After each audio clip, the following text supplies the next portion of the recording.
생명의 달 사랑의 계절이라는 5월이 그 마지막을 맞이했습니다.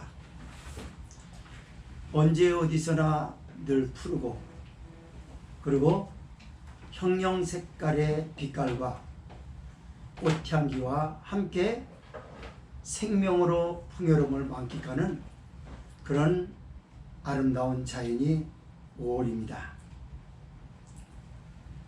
이 자연을 가만히 보면은요, 그 성경 진리를 보는 것 같아요. 생명의 푸르름과 그곳에서 강자와 약자가 서로 피난처로 보호를 받으면서 다 서식하는 걸 보면 꼭 가정을 닮은 것 같다라는 생각도 듭니다. 우리가요, 가족이나 또는 이웃이나 친구나 지인들하고 어울려서 자연을 만끽하고 감상하는 것과 가장 베스트셀러로 꼽고 있는 영화 한 편을 감상하는 것 차이가 있다면 어떤 차이가 있을까요? 영화관 분위기상 감정 표출을 자제하기 때문에 영화를 보면서 옆 사람을 쳐다보고 뒤를 돌아다보고 그럴 수가 없어요.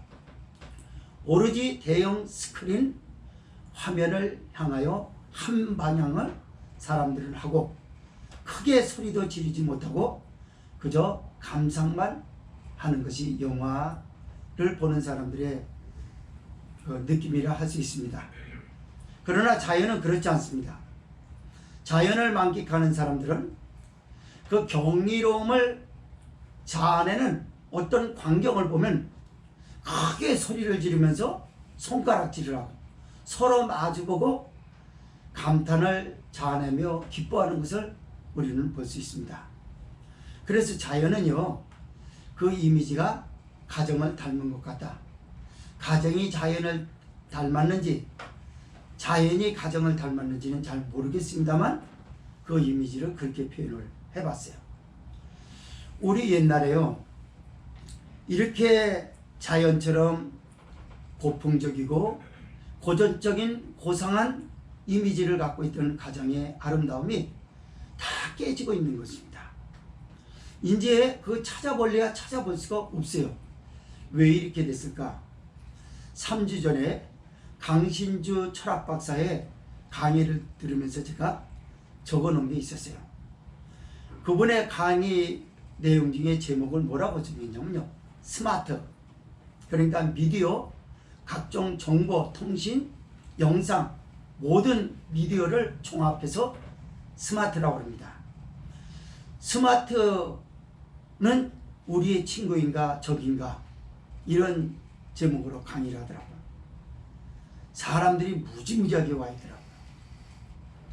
근데 강의 중에 뭐라고 그러냐면요, 스마트폰을 얘기를 하면서 스마트폰은 중매쟁이다 이렇게 비유를 했어요. 그러니까 사람과 사람의 관계를 연결시켜주는 중매쟁이라는 거죠.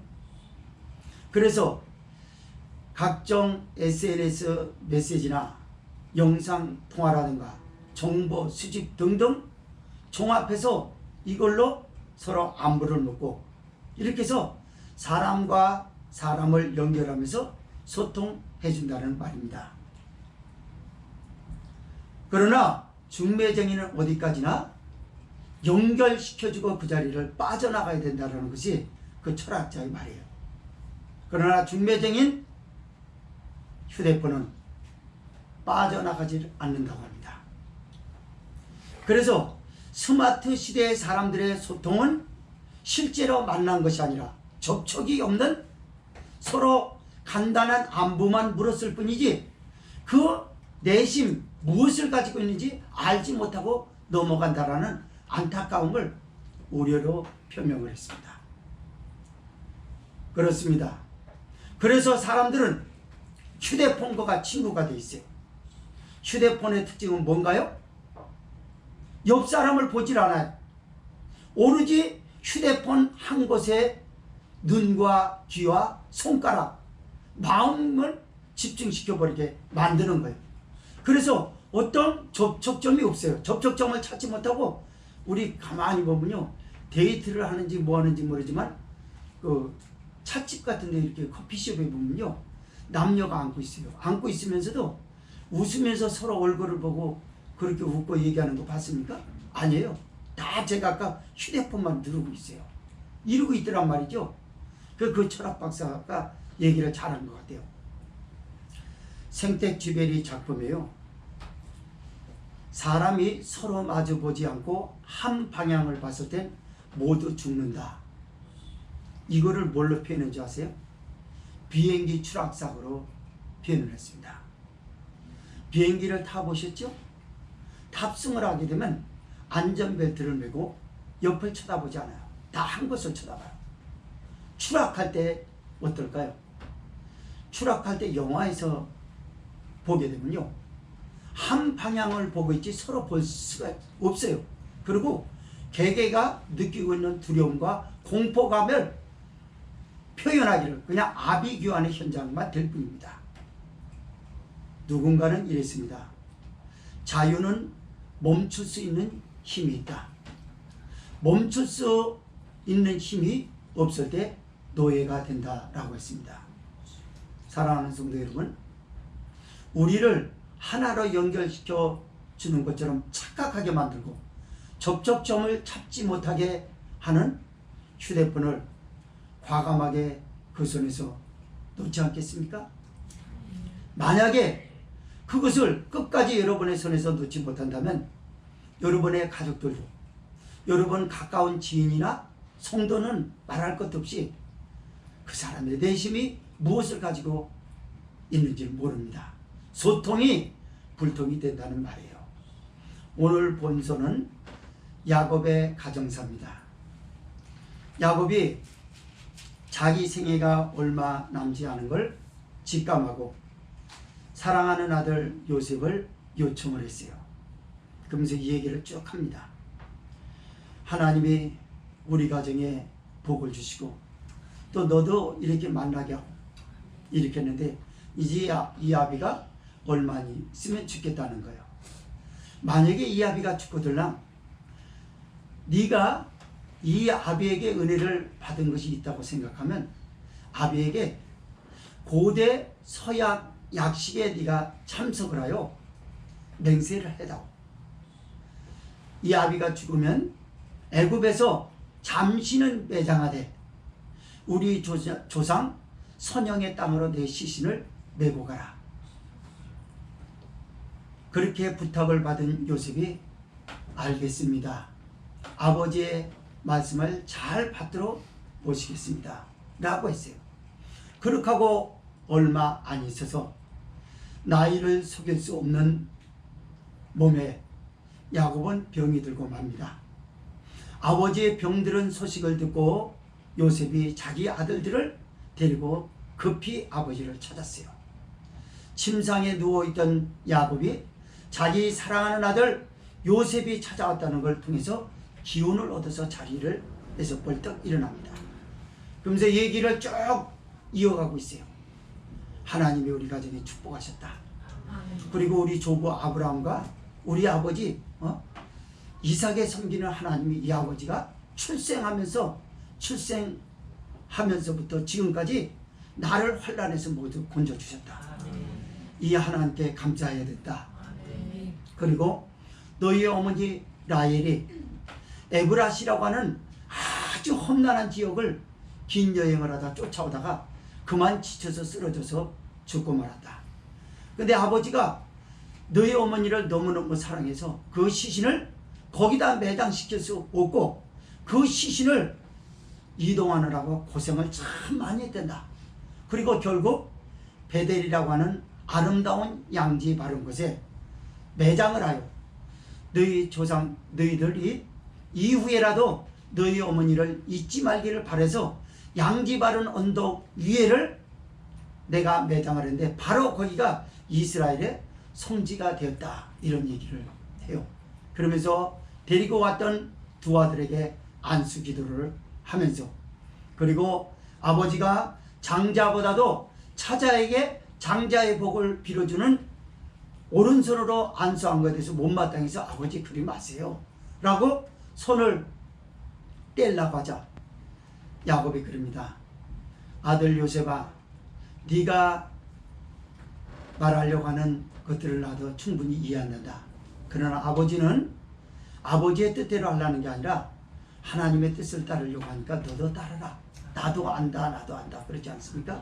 그래서 안수기도를 하는 장면이 나와요. 이 말씀에서 우리에게 보여주고자 하는 것은 뭐냐면 아름다운 인간미는 어떻게 만들어지냐라는 겁니다. 돈으로 만들어질까요? 만들어지지 않습니다. 출세를 잘 시키면 출세로 만들어질까요? 아니요. 부모와 형제 자매가 서로 접촉을 하게 하고 스킨십 말이에요. 부딪히고 싸우기도 하고 그러면서 그 내심을 알게 되고 거기서 아름다운 인간미가 만들어진다 라는 이것에 저는 초점을 맞췄습니다. 이런 말씀을 두 가지로 나눠서 보기로 하겠습니다. 첫째로 14절에서 18절은 아버지 야곱의 가장된 권위와 아들 요셉과 그 두 아들을 향한 안수 기도를 말씀하고 있고요.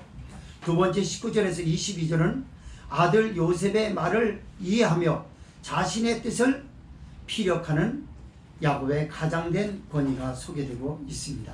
14절에서 18절 있습니다. 시작.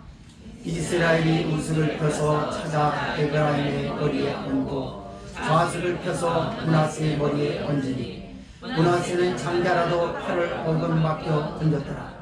그가 요셉을 위하여 축복하여 가로되 내 조부 아브라함과 아버지 이삭에 섬기던 하나님, 나의 나무로부터 지금까지 나를 기르신 하나님, 나를 모든 혼란에서 건지신 사자께서 이 아이에게 복을 주시오며 이들로 내 이름과 내 조부 아브라함과 아버지 이삭의 이름으로 칭하게 하시오며 이들로 세상에서 번식되게 하시기를 원하나이다.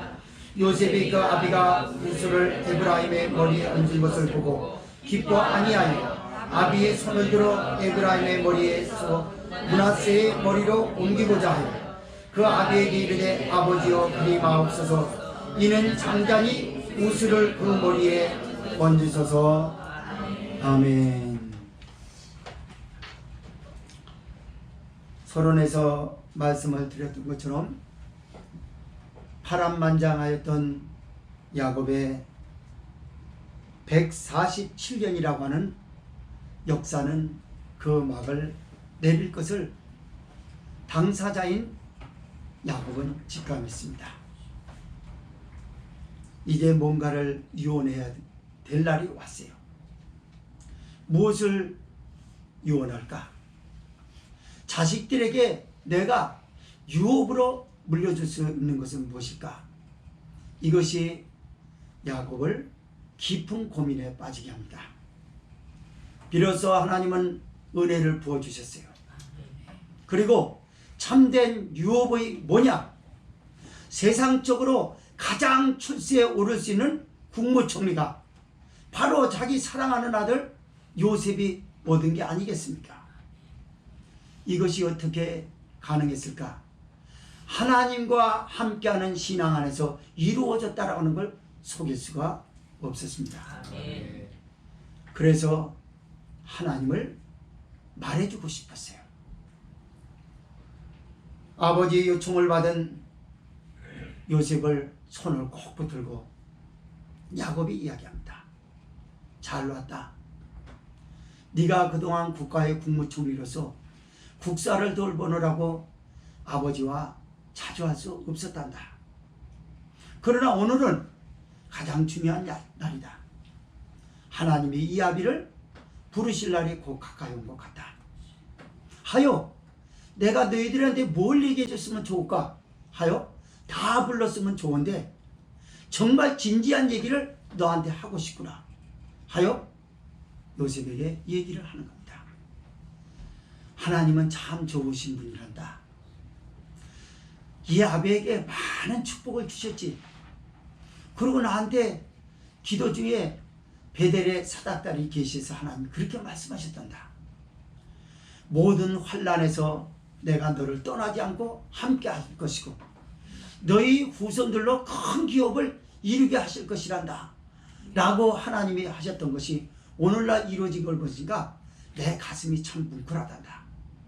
너도 이후라도 이 하나님을 잊지 말라. 아멘. 그렇습니다. 그렇게 하고 아비가 이제 죽으면 이 애굽 땅에서 죽게 될 텐데 여기서 매장하는 건 임시 매장으로 끝내고 내 조상들이 묻힌 저 조상의 선영의 땅으로 이 아비의 시신을 옮기는데 좀 힘들더라도 아버지를 그곳으로 옮겨다오. 내 아버지가 저에게 고대의 서약 중에 의식 중에 가장 준엄하다라고 하는 서약식을 굳이 따르지 않다 하더라도 아버지의 말씀하는 걸 충분히 이해하오니 제가 아버지의 명령을 그대로 따르겠습니다. 아버지한테 얘기를 했어요. 그리고 얼마 못 가서 약속대로 야곱은 병이 들어서 자리에 눕습니다. 이제는 하나님의 부름을 기다리는 시간만 남았어요. 주마등같이 그의 대리를 스치는 것은 하나님이 축복하시고 그리고 자기가 겪었던 서러움과 아픔과 고통의 수많은 것들이 주마등처럼 내리를 스칩니다. 그리고 아버지의 병들었다는 소식을 듣자마자 요셉은 자기 두 아들을 데리고 아버지를 급히 병문안을 했어요. 혹이 즉 말하자면 야곱을 그 보좌하고 있던 수종드는 사람, 이걸 혹이라고 합니다. 이 사람이 당신의 아들이 방문했습니다. 사랑하는 아들 요셉이 그 두 아들을 데리고 왔습니다 라고 했더니 기운이 없어서 자리에 누워버렸던 야곱이 침상에서 벌떡 일어나는 거예요. 내 아들 요셉이 왔다고? 그 부모들은요 돌아가실 때 다 자식이라 사랑하는데 잊지 못하는 자식 꼭 하나는 둔답니다. 근데 그거 언제 하냐면 돌아가실 때 알아요. 그러고 나서 그 자식이 돌아오지 않으면 눈 감지 않고요. 그 자식이 돌아오기를 그렇게 기다린다고 그래요. 그렇습니다. 그게 바로 요셉이었어요. 그래서 이 아들이 오자마자 그냥 침상에서 어디서 기운이 나는지 그냥 그 자리에서 벌떡 일어나는 겁니다. 그러면서 얘기를 늘어나요. 하나님은 참 좋으신 하나님. 우리 조상 아브라함과 이삭의 하나님. 참 좋은 하나님이었다. 이 하나님이 내게 복을 주신 건 말할 수 없이 컸다. 네가 네 두 아들을 데리고 나의 병문안을 왔는데 이 두 아들은 내가 사랑했던 루벤처럼 그리고 시므온처럼 내가 그들에게 은혜를 베풀었던 것처럼 네 두 아들에게도 그렇게 될 수 있도록 해주마 라고 얘기를 해요. 그러면서 요셉이 가장 듣고 싶었던 얘기가 막 쏟아져 나옵니다. 요셉아, 너 나이 어려서 네 부모를 잃었지 않느냐? 엄마를 잃었지 않느냐? 엄마의 소식에 대해서 넌 많이 궁금했을 것이다. 아버지가 그동안 있었던 일을 다 해주마. 너희 엄마는 첫째로 이 아비의 사랑을 많이 받았다. 그리고 이 아비가 네가 보는 것과 같이 네 엄마에 대한 사랑이 너무나 애틋해서 네 엄마를 잃고 나서 살고 싶은 생각이 별로 없었단다. 게다가 너까지 잃어서 앞이 캄캄하고 내 흰머리가 음부로 내려갈 것이라고 내가 통탄을 하면서 너희 형들 앞에서 가슴을 치면서 울었던 때가 엊그제 같은데 그만 세월이 이렇게 많이 흘렀구나. 너희 엄마가 안타깝게도 에브라시라고 하는 험난 길을 여행함으로 더 이상 견딜 수 없어서 지친 나머지 쓰러지고 다시는 일어나지 못했단다. 거기서 매장할 수밖에 없는 조건이었는데 내가 너무너무 사랑해서 거기다가 그냥 매장하면 큰 죄가 될 것 같아서 그 무거운 시신을 내가 손수 들쳐업고 그렇게 하고 교대로 그 실신을 이동하면서 하나님이 우리에게 축복해 주셨던 베델까지 오느라고 고생 많이 했다. 굳이 이아비가 너희 엄마를 베델의 양지 좋은 언덕에다가 매장을 하게 된 이유는 뭔지 아느냐? 너희들은 다 모를 거야. 이후에라도 너희 후손들이 이 양지 바른 언덕이 성지가 되어서 그것을 오를 때마다 그 묘비의 비석, 라헬의 비석을 보면서 참 우리 영적인 어머니 하면서 감격을 다시 한번 일으키고 하나님에 대한 신앙을 너에게 유지시키려고 이렇게 했단다. 이렇게 들려줘요. 사랑하는 성도 여러분, 사람은요 그 애정을 어디서 만끽하냐면요, 정신적 접촉, 영적 접촉, 육체적 접촉에서 얻습니다. 정신적 접촉은 뭔가요? 너무 반가워서 꼭 끌어안지 않아도 내가 너를 얼마나 보고 싶었는지 아느냐고 손을 부비고 얼굴을 만져주지 않아도 진지한 대화 가운데 묻는 말에 이미 그 대화를 주고받는 사람은 함께 애정을 먹습니다. 주고받아요. 정말로 가식적으로 말하고 있는지 진실로 말하고 있는지 우리는 대화해보면요, 부부끼리도 알 수 있어요. 가족끼리도 알 수 있어요. 그냥 넘어가는 대화로 슬그머니 하고 마는 것인지 심중에 정말 하고 싶었던 대화를 하는 것인지 대화를 보면 아는 거예요. 우리가 어느덧 스마트 시대라고 하는 첨단의 시대를 맞이하면서 고귀한 것들을 다 잊어버렸어요. 고풍스럽고 고전적인 이미지가 담겨지는 고상한 접촉점을 다 잊어버렸어요. 뭘 그렇게 바쁜지 지나가던 친한 친구가 저기 있어도 손만 한번 잠시 잡다가 말고 나 바빠해서 가봐야 돼. 이게 이런 시대가 된 거예요. 누가 그렇게 만들었나요? 서로 마주보지 못하도록 우리를 갈라놓은 것은 무엇인가요? 휴대폰이 우리를 갈라놨어요. 휴대폰은 어떤 철학자의 말대로 중매쟁이 역할을 해서 관계와 관계를 연결시켜주는 것으로 끝내고 빠져나와야 되는데 그만 휴대폰에게 속아서 옆도 쳐다보지 않고 뒤도 돌아보지 않고 오로지 휴대폰에만 눈을 뺏어버리고 손을 뺏어버리고 귀를 뺏어버리고 마음을 뺏어버리는 동안 이 사회는 냉랭해지고 온갖 범죄만 일어나는 형국이 되어버렸습니다. 점점 갈수록요 묻지마 사건이 너무나 많이 나옵니다.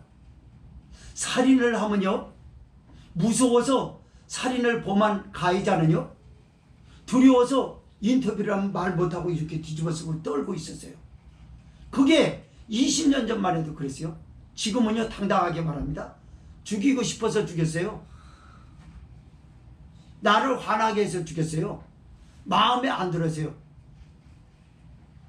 이게 사람을 죽여야 되는 이유가 되는가요?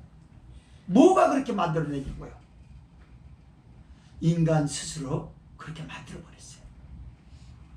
하나님의 뜻을 따르지 않고 인간 스스로의 뜻으로 만들어낸 것이 이 형국이 대응한 것입니다.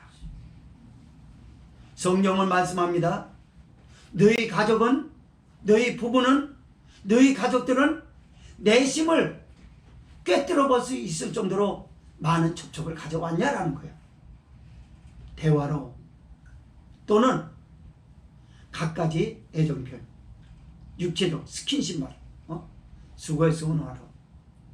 그러니까요, 사람이 너무 가벼운 그 감정 표현도 좀 가식적이에요. 받는 사람 입장에서는 잘 안 받아집니다. 너무 그러면.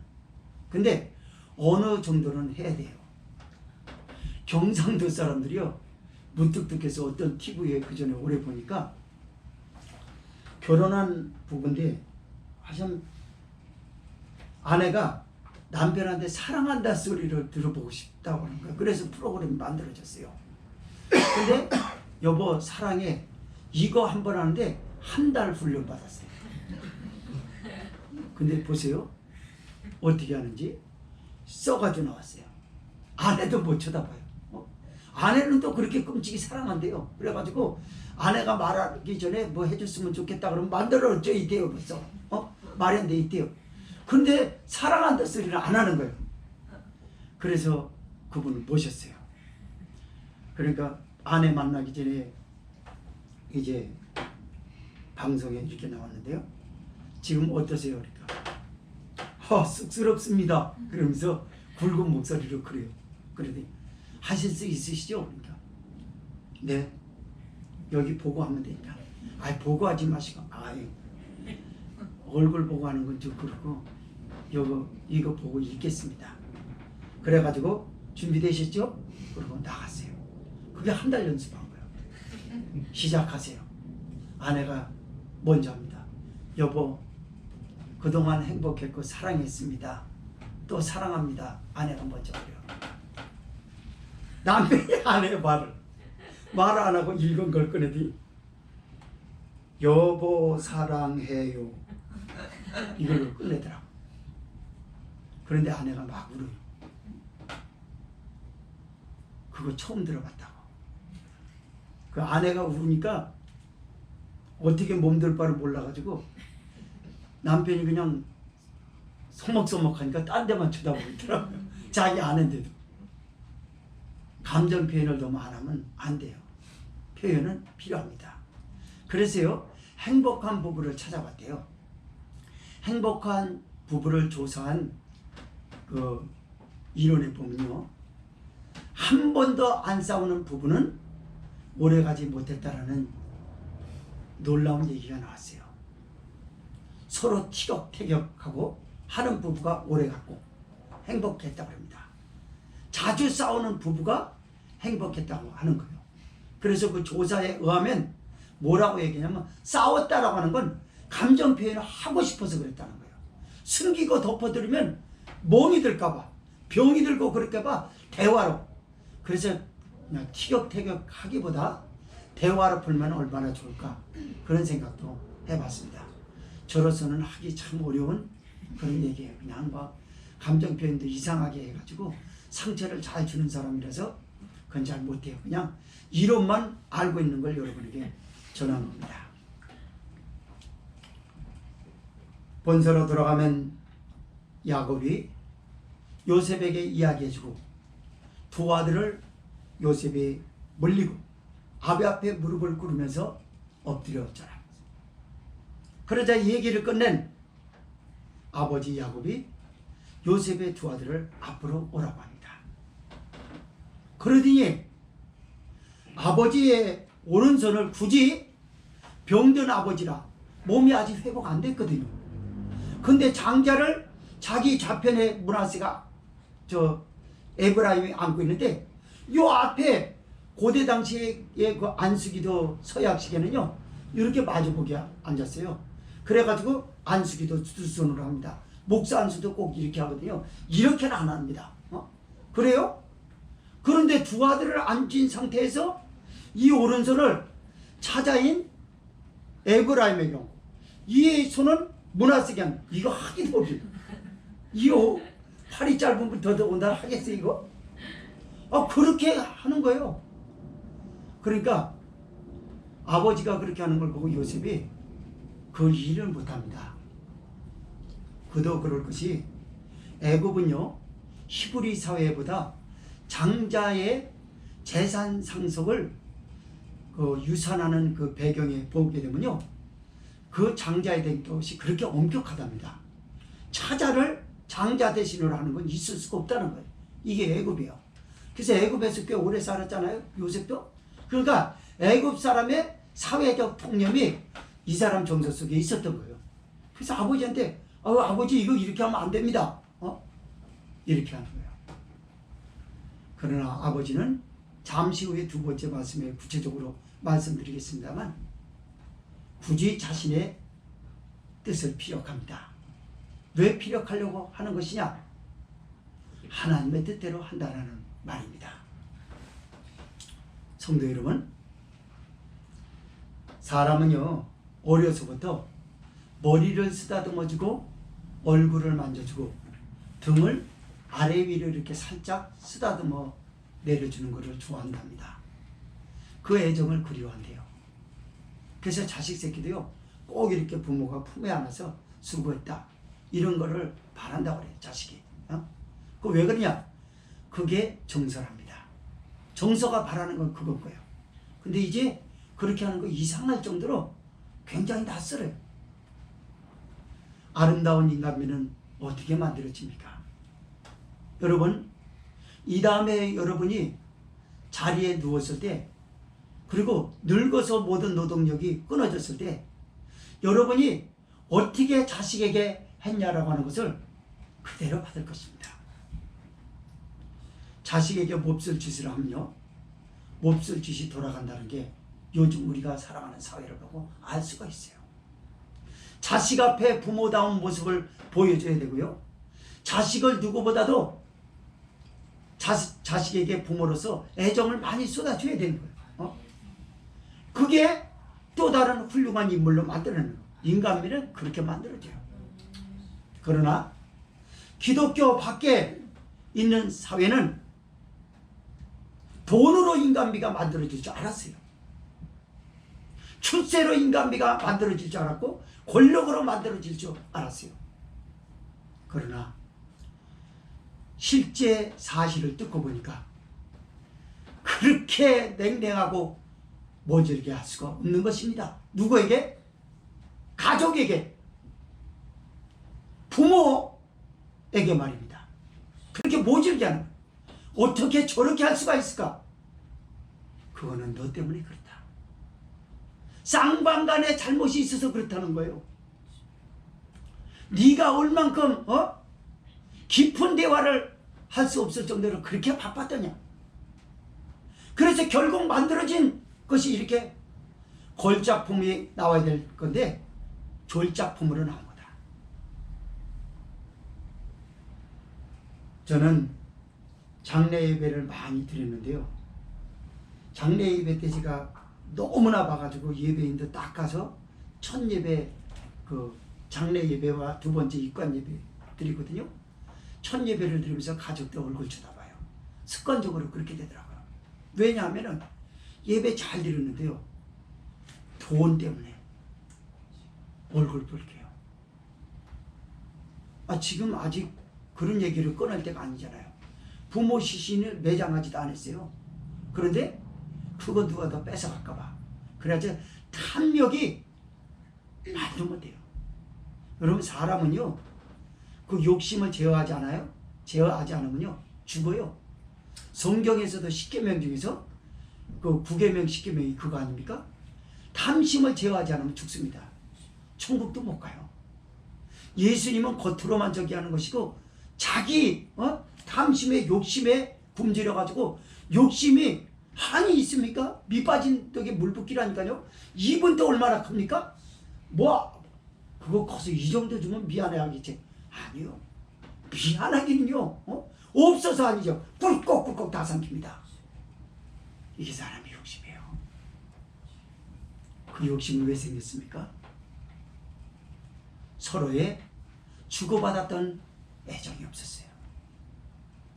정신적 접촉, 육체적 접촉, 영적 접촉이 진지하지 못했습니다. 사느라고 바쁜 건 맞아요. 그렇지만 삶에서 가장 중요한 건 뭐냐면 인간입니다.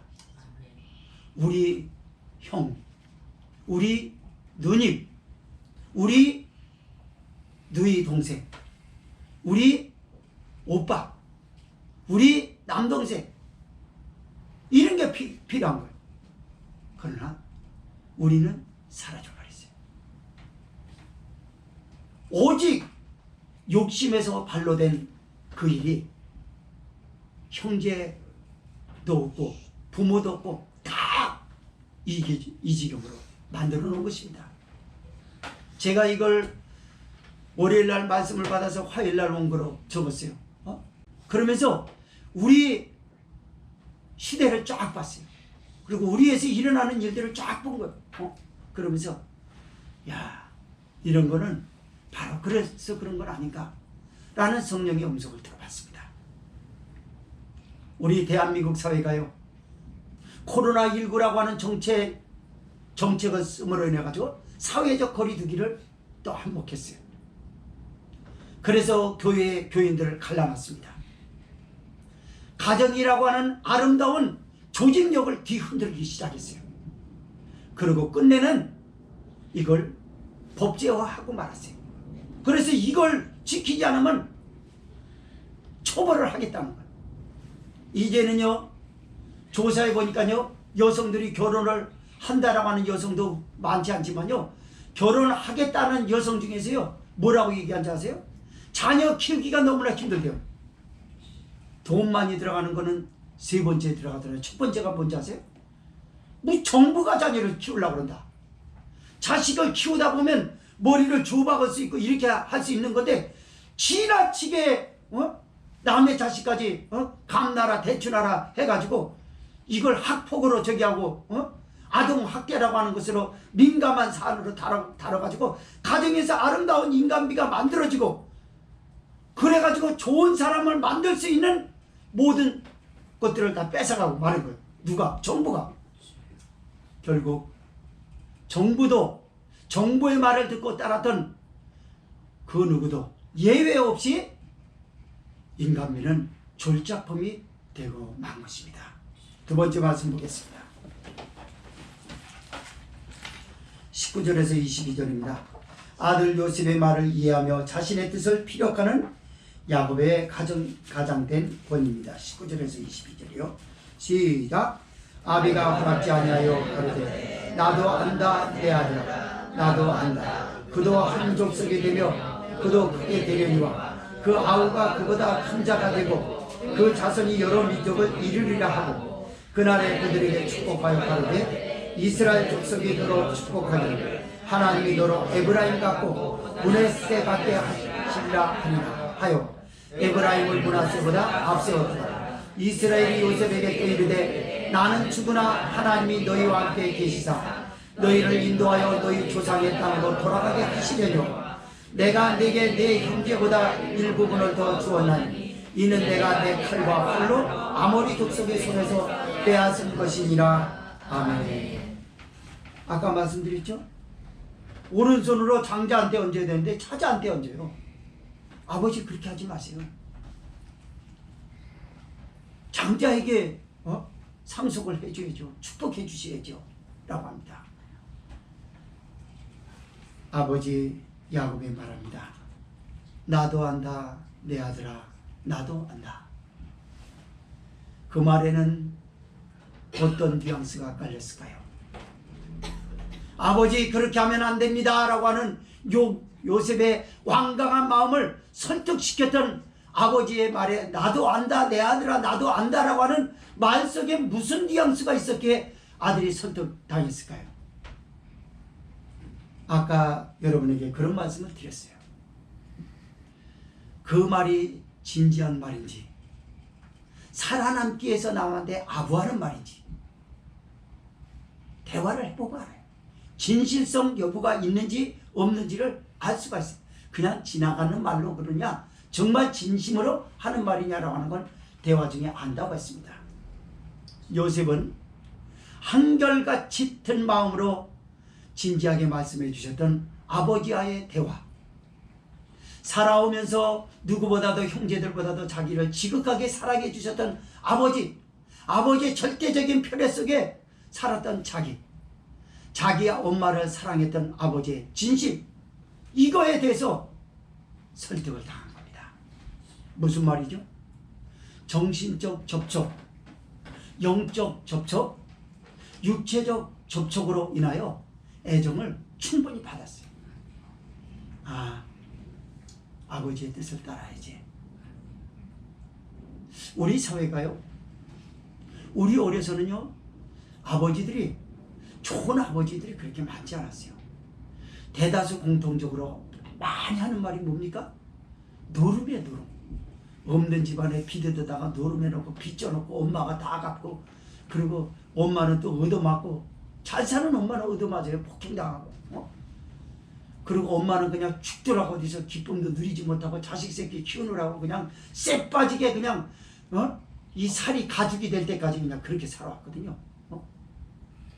그런데 그런 아버지에 대해서 옛날에 자식들은요, 무슨 말씀이에요? 난 그런 말 안 들어요. 그런 자식 없었어요. 아버지의 뜻이 그러신데요.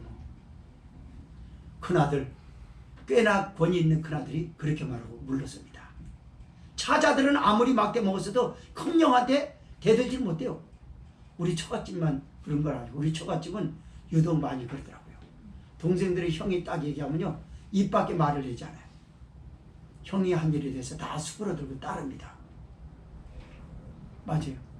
그런 모습이 가정에 참다운 어떤 고전적인 이미지를 가지고 있었던 것이 아니냐라는 거죠. 그 고상한 이미지를 다 구겨버린 거예요. 왜 그랬을까요? 자식을 너무 우상시했어요. 오냐 오냐 했어요. 네가 최고다, 네가 최고다. 그냥 이해하는 거 다 잘못돼도 오냐 오냐, 이것도 오냐 저것도 오냐. 그런 가정들이 많거든요. 그래서 그 아이가 올바른 인간이 돼서 부모에 대해서 잘해준 걸 기억하고 해줄 줄 알았거든요. 아니요. 고생을 하지 않은 자식은 결코 부모에게 바로하지 않습니다. 요셉은 자기 형들에게 애굽의 노예로 팔려버렸어요. 이스마엘의 참 상인들에게 노예로 팔려버렸어요. 그 각고의 어려움을 겪으면서 그가 얻은 것은 무엇일까요? 절대적으로 하나님을 의지하면서 거기서 아름다운 성숙한 인간으로 만들어진 아름다운 시간이었어요. 어떤 스포츠 선수가 한 말이 생각이 나서 지금 갑자기 생각이 나서 말씀을 드립니다. 어떤 유명한 야구 선수가 한 말이에요. 승리에서는 조금 배울 수 있으나 패배에서는 많은 것을 배울 수 있다. 야구 선수가 승리하려면요, 타격이 적어도 기본적으로 3할을 쳐야 돼요. 스타가 되기 위해서는요, 장타율이 5할은 넘어야 돼요. 그리고 홈런도 한 3, 40개씩 치고 그렇게 해야 돼요. 그런데 그런 선수가 어떻게 만들어졌냐? 그런 선수요, 감독과 코치들에게 엄청 욕먹어요.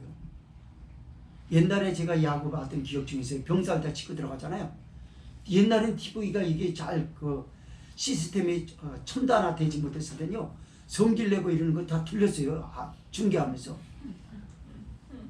쌍욕을 합니다. 병살타 치고 와서 미안해가지고 그렇지 않아도 저희한테 들어오잖아요. 주먹으로 둥어리를 그냥 세게 돼요. 그리고 욕하고 꺼지라고 그러면서 발로 차요. 그러면 그걸 맞고 저리들아. 그 다음 타석에 못 나옵니다. 중요하대요. 한국 시리즈 할 때 병살타에서 지잖아요. 그거는 월드컵 결승전에서 페널티킥 실축한 건 묻잖아요. 아직 우리나라에서 스페인 선수가 페널티킥 실축한 사람 아직도 저기 한다면서요. 축구하면서 페널티 갈 때는 막 못 차겠다고 스스로 포기한, 전번에 TV에 나오더라니까요. 얼만큼 그 충격이 큰지. 그 한일 월드컵 한 제가 언제입니까 지금? 20년이라는 세월이 흘러갔어요. 근데도 못이 박혀버린 거예요. 그래서 페널티킥은 못 차겠다. 페널티킥 얻으면 자기 빼달라고 그러는 거예요. 거기서 그 실패, 쓰디쓴 실패에 찬해서 뭘 배웁니까? 내가 또다시 주목을 얻어맞고 발길질하는 야구가 선수, 그런 선수 될 바에는 내가 그만두겠다. 밥이나 먹으려고 내가 이거 하겠냐. 피하는 노력을 하여 어저께 TV에서 장종원 빙글에 있었던 홈런왕 장종원 선수를 소개했어요. 손바닥에요, 탁 물집 잡히고 굳은 살을 저기서 밤에 잠 안 자고 칼을 갖고 손바닥에 굳은 살을 깎아내요. 이게 너무 막 두꺼우면 아프대요. 그것도 적당하게 있어야지. 얼마나 타격이 안 되고 그래서 그런지 밤에 새벽 그 잠 안 자고요. 밤 12시에 방망이 갖고 올라가서 새벽 3시까지 혼자 스윙을 해야 돼요. 이를 안 걸고. 그러니까 피가 터져가지고 동료 선수들이 야 이거 이렇게 해갖고 어떻게 할래? 그 붕대를 여기 감고서 타석에 들어. 결국 홈런 안 되지 않았습니까? 성도 여러분, 사람은 실패할 때가 있어요. 늘 희낙낙하고 잘 될 수는 없어요. 그러나 거기에서 참을 줄 알면 대단한 실력자가 됩니다. 아름다운 인간의 실력자가 되십시오. 이 실력자가 되지 않으면 내 스스로가 불행해져요. 남 때문이 아니라 나 때문에 불행해진단 말입니다. 이겨낼 수 있는 건 이겨내지 못해요. 점점 갈수록 나약해집니다.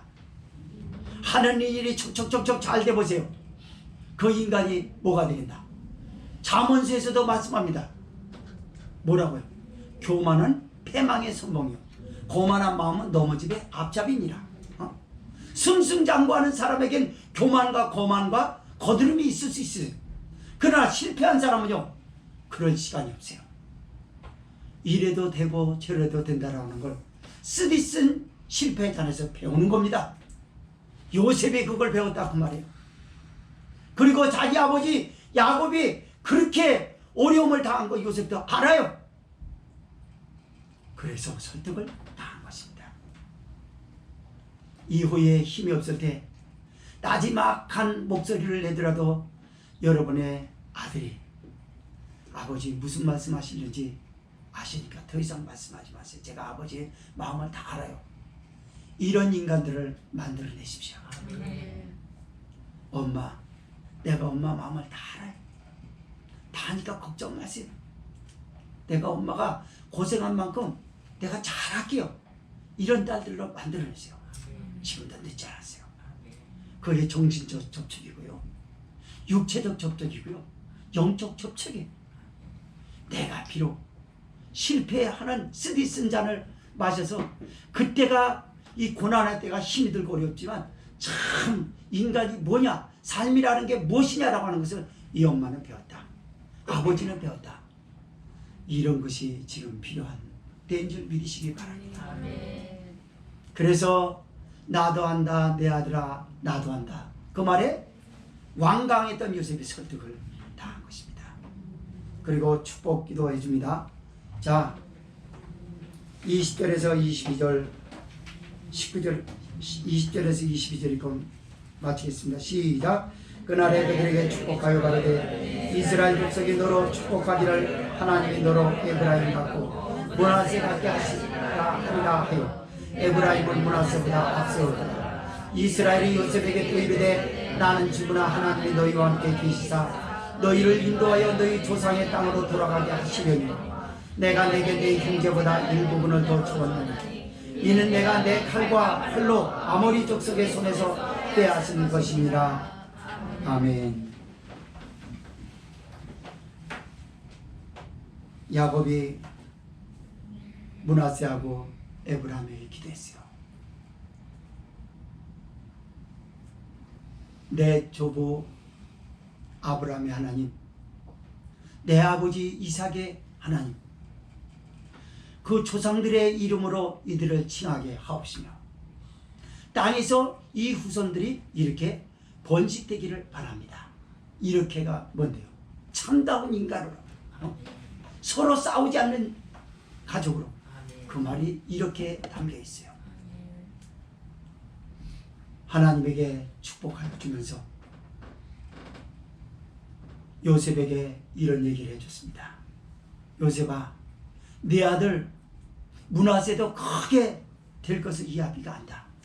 그러나 네 아우 에브라임이 므낫세보다 더 큰 자가 되어 여러 족속을 거느리고 많은 민족을 이룰 것이다. 그 자리에서 왕들이 많이 나오게 될 것이라고 하는 걸 알아서 이스라엘 지파 하면 에브라임 지파라고 하지 않습니까? 맞아요. 놀랍게도 야곱의 말대로 되면서 요셉이 섭섭하지 않을 정도로 축복해 주시기를 뭐라냐면 이스라엘이 이 다음에 축복받아서 하나님이 하셨다 그럴 때 있잖아요. 잘된 사람 보고 그럴 때 보면 아유 저 사람 에브라임 같은 꼭 에브라임 같네 그 정도까지 된 것 같네. 저 사람 문화세 같네. 이른다는 겁니다. 여러분 여기서 그런 가정이 되시기 바래요. 축복을 받으면요 우리 자녀의 이름을 대면서 아무개 현아 현지 현주 현진이 우리 그 산이 그 선영이 루디아 그 걔들 같네. 꼭 보니까 여러분 이거 놀랍지 않습니까 여러분? 그래요. 그래서 요셉이 야 아버지가 내가 말하는 걸 듣지 않고 당신의 뜻을 피력하는 것은 그게 아니었고 하나님의 섭리였구나. 우리 아버지가 큰아버지의 장자권을 빼앗은 것처럼 그래서 장자가 되어서 이스라엘의 족장이 되었던 것처럼 하나님의 뜻이 이러하다는 것을 내가 몰랐구나. 끝으로 요셉에게 야곱이 얘기합니다. 아들아 내가 내 형제들보다 일부분을 더 주었나니 내가 내 칼과 활로 아모리 족속으로 싸워서 이겼다라고 하여 그 자식 새끼 요셉을 더 편애하느라고 얼만큼 힘들었는가 그걸 얘기를 드러냈어요. 너 아버지 사랑받을 땐 잘 몰랐지. 아버지는 말이다 너를 편애하느라고 네 형들의 상처받은 마음을 쓰다듬어 주느라고 아버지는 옷장을 많이 무너졌어. 그런 말입니다. 그래서 우리가 창세기 38장에서 볼 수 있지 않습니까? 형 내가 꿈을 꿨어. 해와 달과 별 11별이 나한테 절해. 그리고 때리잖아. 그리고 아버지가 그 광경을 보잖아요. 그러니까 요셉의 말이 맞아 이랬겠습니까? 아니요. 아버지 야곱의 마음의 상처가 많이 컸을 것이라고 하는 것이 거기 담겨져 있어요. 뭐라 그러죠? 쓸데없는 소리 하지 말고 들어가! 야단을 칩니다. 왜 그래요? 형들의 권위를 세워주느라고. 형제간의 우위에 있는 모습을 보여주려고. 아름다운 인간미를 만들어주려고. 질서를 깨지 않게 하려는 아버지의 처신 아닙니까? 그리고 그 마음에 요셉이 만 것을 마음에 두었더라 그랬잖아요. 하나님 내 아들 요셉이 그렇게 될 줄 믿습니다. 결국 됐잖아요. 11별이라고 하는 11형제가 가서 무릎을 꿇고 총리 대신 요셉에게 무릎을 꿇지 않았습니까? 그렇게 됐어요. 말씀을 정리하겠습니다. 성도 여러분, 오는 가정의 달이었고 오르는 가정의 달 마지막 주입니다. 여러분의 가정, 지금 교회 바깥에 그리고 고전적인 가정의 이미지 바깥에가 너무 좋다라고 활동하는 그 지역의 사람을 닮지 마시고 성령이 교회에게 당부하셨던 말씀을 귀담아 듣고 이런 어른, 이런 가족이 되도록 많은 대화로 정신적 접촉, 육체적 접촉, 영적 접촉으로 인하여 애정을 많이 주고받는 아름다운 인간미가 여러분의 가정에서 만들어지고 이것이 하나님 앞에 큰 영광이 되기를 주의 이름으로 간곡히 부탁을 드립니다. 동성으로